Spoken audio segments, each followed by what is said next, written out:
सेठ रामदयाल रामपुर गांव का जमींदार था। उसके पास ढेर सारे खेत थे जिन पर काम करने के लिए उसने बहुत से मजदूरों को रखा था। वह कंजूस था, लेकिन धन जमा करने वाला कंजूस नहीं, बल्कि धन खर्च करते समय उसे कंजूसी करने में बड़ा आनंद आता था। वह मजदूरों को पूरी मजदूरी नहीं देता था या किसी बहाने से दूसरे दिन पर टाल देता था। अरे रामू, यहाँ आओ। आया सरकार। खेत की सिंचाई हो गई? जी मालिक। सरकार लड़के की फीस जमा करनी है, कुछ पैसे दे देते।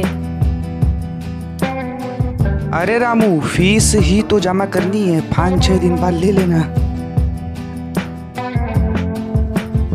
इसी प्रकार रामदयाल सेठ मजदूरों के साथ व्यवहार करता, कुछ रुपए देता और कुछ बाकी कर देता। मजदूर भी सोचते कि सेठ एक ना एक दिन हमारी मजदूरी देगा और चुप होकर रह जाती। एक दिन की बात है, रामदयाल सेठ बाजार से गाय खरीदने गया, क्योंकि उसकी गायें अब उतना दूध नहीं दे रही थी जो सबके लिए काफ़ी हो।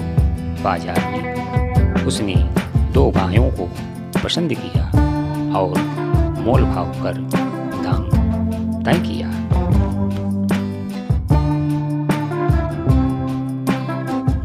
भैया, आपकी गाय मुझे अच्छी लगी, आपकी गाय को कीमत दे दूं? मेरे पैसे की पोटली कहाँ गई? भैया, मैं अभी आ रहा हूँ। ऐसा कहकर वह पैसे की तलाश में जुट गया, क्योंकि घर दूर था। बाजार के पास में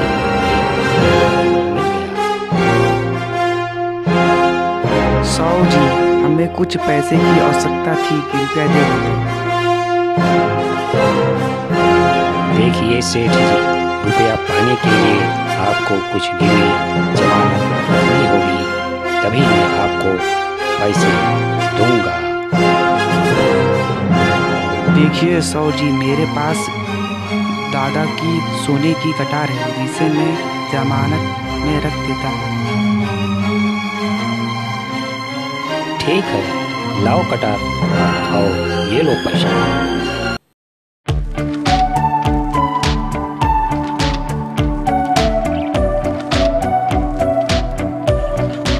इस प्रकार सेठ रामदयाल महाजन को समय से पैसे लौटाने का वादा कर गायों को खरीदकर अपने गांव आ गया और कई महीने तक महाजन का ऋण चुकाने नहीं गया। और इधर महाजन धीरज के साथ इंतजार करता रहा और सोचता रहा कि सोने की कटार को क्या करे, क्या उसे बेचकर सूद के साथ ऋण का पैसा वसूल कर ले।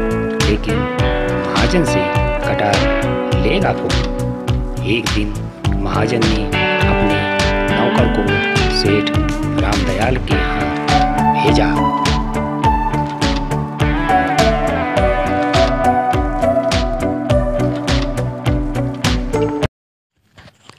अरे सेठ जी कहाँ हैं? अरे सेठ जी कहाँ हैं आप? सेठ रामदयाल नौकर को आते देख पहले ही छिप गया और नौकर वापस महाजन के पास लौट आया। तब महाजन ने एक योजना बनाई। एक सुबह जब नाई महाजन के यहाँ माल बनाने आया,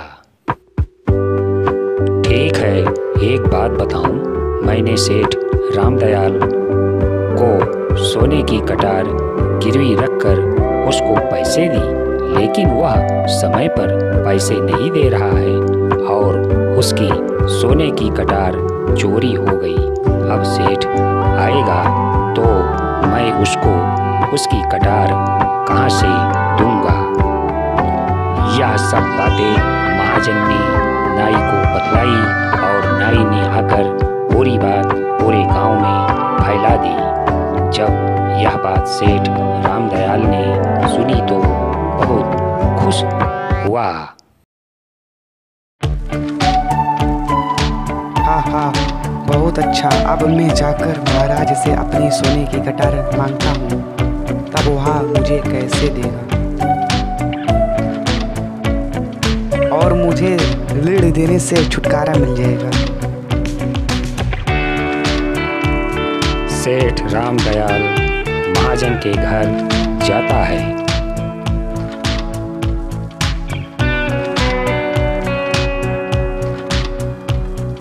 आओ भाइयों, देखो यहाँ महाराज मेरी कटार गिरवी रखा था और मैं पूरा का पूरा पैसा लाया हूँ। पैसा लेकर मेरी कटार मुझे वापस कर दो।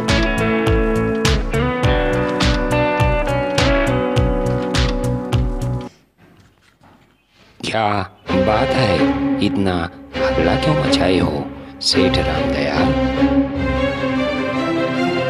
अच्छा बहाना नहीं चलेगा, मुझे दो और अपने ऋण का पैसा ले लो।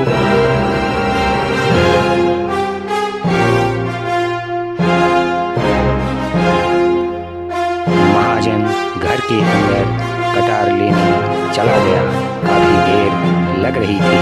सेठ सोचा अब महाजन कटार गायब होने से वह दे नहीं पाएगा और मुझे ऋण देने से छुट्टी मिल जाएगी। तभी महाजन आया। लो अपनी सोने की कटार और ऋण का पैसा सूद समेत दो। मैं आपकी कटार सुरक्षित रखी थी, लेकिन कहाँ रखी थी भूल गया था। क्या आप मेरा ऋण लौटा देंगे जो बहुत दिनों से बकाया पड़ा था?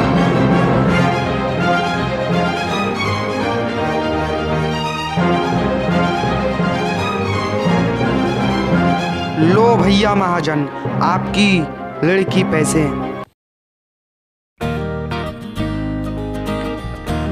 छी भैया, इस रामदयाल सेठ को बेईमान है, दुष्ट। लेकिन उसने सिर उठाकर किसी को नहीं देखा।